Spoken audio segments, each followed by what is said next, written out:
আমরা এই আজকে দিয়ে বোধহয় 4 দফায় বসেছি। সালাম ভাই জানেন, আপনারা নিজেরাও ছিলেন।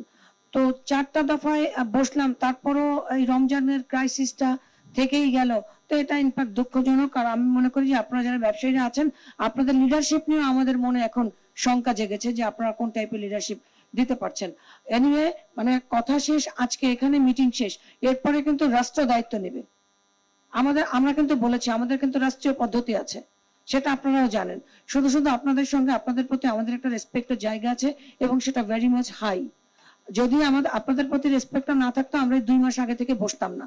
তো আপনারা কি করা যায়, কোন ভাবে মানে ভোক্তা তেল পাবে সেই ব্যবস্থা করেন। আমাদের শাহনাজ ভাই খুব চমৎকার ভাবে বলেছে যে 29 রমজান হয়ে গেল, আপনার তেলের ছড়াছড়ি হলো বাজারে, আমার তো লাভ নেই কোনো, আমার যারা নাগরিকরা তারা তো সুবিধা পেল না। সো আজকে আপনারা বলেন, মেয়র আছেন, কালকে যে বড় একটা অভিযান হয়েছে এটা কিন্তু জাতীয় সংবাদে পরিণত হয়েছে। আপনারা দেখেছেন, এমন কোন জায়গা নাই ঢাকা শহরে যারা না জানে যে চট্টগ্রামের খাতুনগঞ্জে আমরা ড্রাইভ দিয়েছি। এখন আপনারা আমাদেরকে সমাধান দেন। 2-1 দিনের ভেতরে যদি চট্টগ্রামের তেলের সাপ্লাই যদি অ্যাভেলেবেল না হয়, তাহলে আমরা গুদাম পর্যায়ে মোবাইল কোর্ট সারাশি অভিযান চলবে। ক্লিয়ার? আমরা আর কোনো খুচরা বাজার অভিযান করবো না, আমরা গুদামে অভিযান করব এবং এটা দৃশ্যমান অভিযান হবে, আপনারা দেখতে পারবেন।